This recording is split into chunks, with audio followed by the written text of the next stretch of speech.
నమస్తే, welcome to our channel. Andhra Pradesh ముఖ్యమంత్రి నారా చంద్రబాబు నాయుడు గారు కీలక నిర్ణయం తీసుకున్నారు. మరి స్కూల్స్ స్టార్ట్ అయ్యే ముందుగానే అంటే ఏప్రిల్ మొదటి వారంలోగే డిఎస్సి ప్రక్రియ అంతా పూర్తవుతుందని ఆయన హామీ ఇచ్చారు. మరి దీనిపైన పూర్తిగా విశ్లేషించడానికి మనతో పాటుగా ఉన్నారు senior political analyst Appasani Rajesh గారు. సార్ నమస్తే సార్.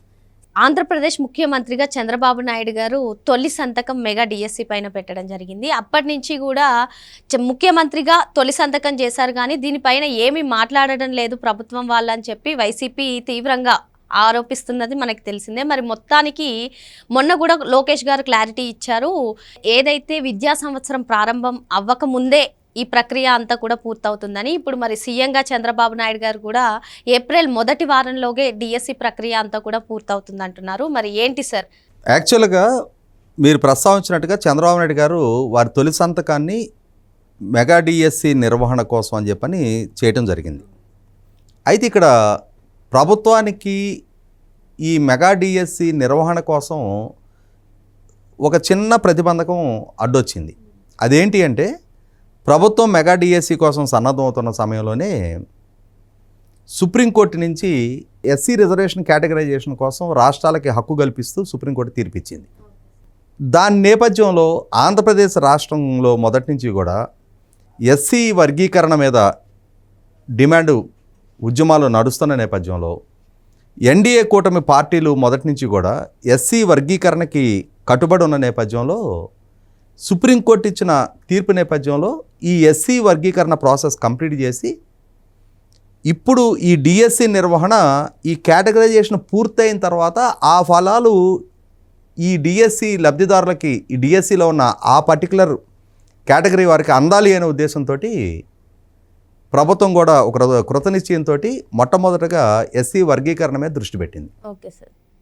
దృష్టి పెట్టి రాజీవ్ రంజన్ మిశ్రా వారి నేతృత్వంలో ఒక ఏకసభ్య కమిషన్ అపాయింట్ చేశారు. వారి రికమెండేషన్స్ మన రీసెంట్గా ప్రభుత్వానికి అందడం జరిగింది.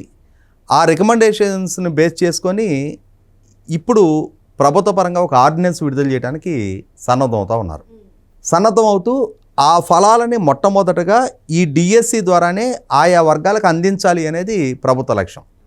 వాస్తవంగా సాంకేతికంగా ఈ రిపోర్టు రావటం, ఆ రిపోర్టు ప్రభుత్వానికి చేరటం, దాన్ని అధ్యయనం చేయటం, దాన్ని అమల్లోకి తీసుకురావటం కోసం కొంత కాలయాపన జరిగింది. లేకుంటే డిఎస్సి ఎప్పుడో ఇంప్లిమెంటేషన్ అయిపోయి ఉండేది.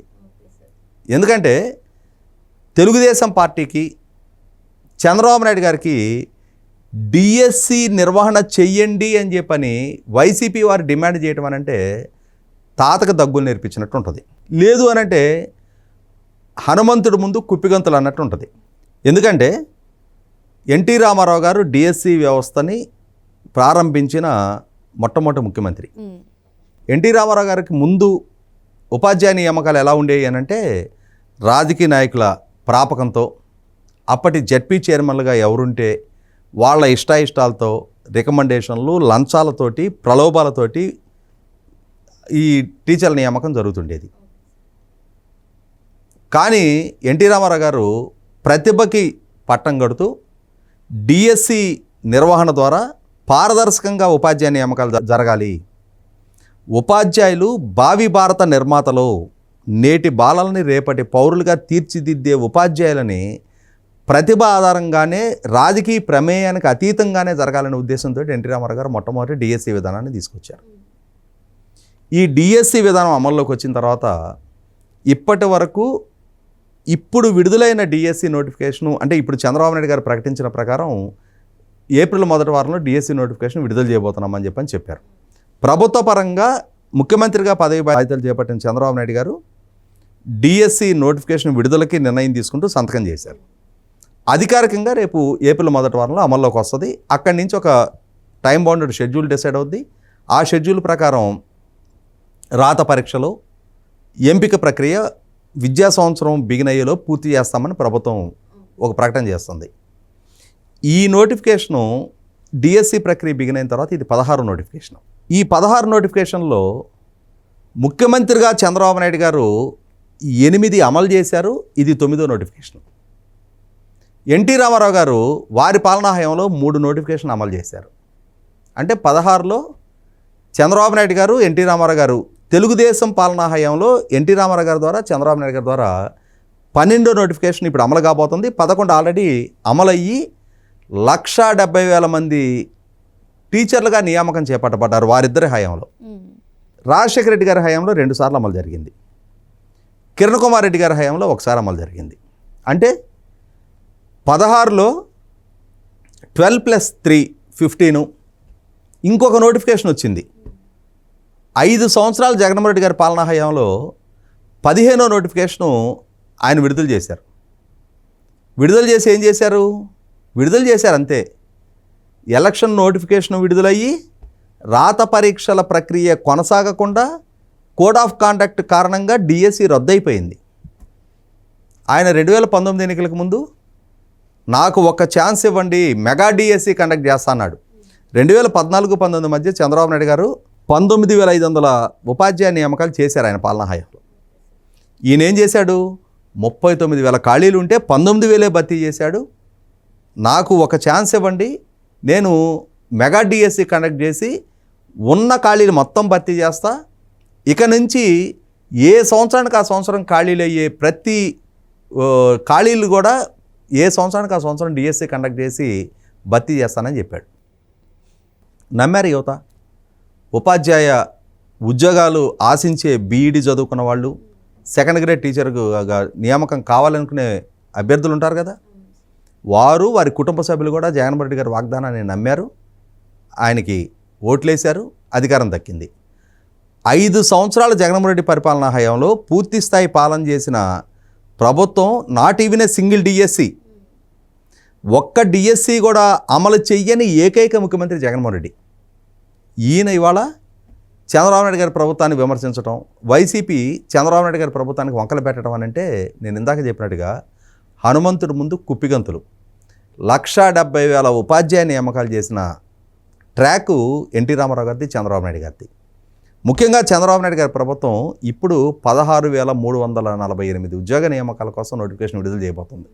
నిర్ణయం తీసుకున్నారు, రేపు అది అమలు కాబోతుంది. ఖచ్చితంగా టైం బౌండెడ్ షెడ్యూల్లో అమలు అయి తీరుతుంది.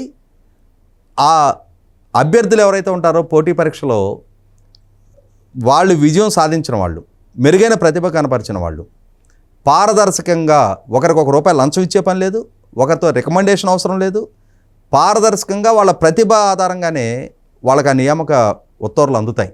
Okay sir.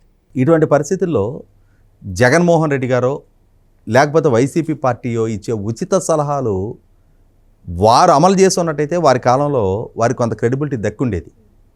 ఇవాళ తెలుగుదేశం పార్టీ అయినా చంద్రబాబు నాయుడు గారైనా మొదటి నుంచి ఏ అంకిత భావాన్ని అయితే విద్యారంగం మీద కనపరుస్తూ వచ్చారో, ఇవాళ చంద్రబాబు నాయుడు గారు ప్రతి కిలోమీటర్కి ఒక స్కూలు, ప్రతి 5 కిలోమీటర్లకు ఒక హై స్కూలు, ప్రతి మండలానికి ఒక జూనియర్ కాలేజీ, ప్రతి రెవెన్యూ డివిజన్కి ఒక ఇంజనీరింగ్ కాలేజీ అని చెప్పనే విధానాన్ని అమలు చేసి చూపించి విద్యా వ్యవస్థని పటిష్టం చేసిన పాలకుడు చంద్రబాబు నాయుడు గారు. ఉమ్మడి రాష్ట్రంలో ఆయన ముఖ్యమంత్రిగా పదవి బాధ్యతలు చేపట్టే నాటికి రాష్ట్రం మొత్తం మీద అటు గవర్నమెంట్ రంగంలో కానీ ప్రైవేట్ రంగంలో కానీ కలిపి కేవలం 38 ఇంజనీరింగ్ కాలేజీలు ఉండేవి. వాటిని ఒక్కసారిగా 350 కాలేజీల సంఖ్యకి పెంచింది చంద్రబాబు నాయుడు గారు. విద్యని ప్రజలకు చేరువ చేసింది చంద్రబాబు నాయుడు గారు. పారదర్శకంగా ఉపాధ్యాయ నియామకాలు చేసింది చంద్రబాబు నాయుడు గారు.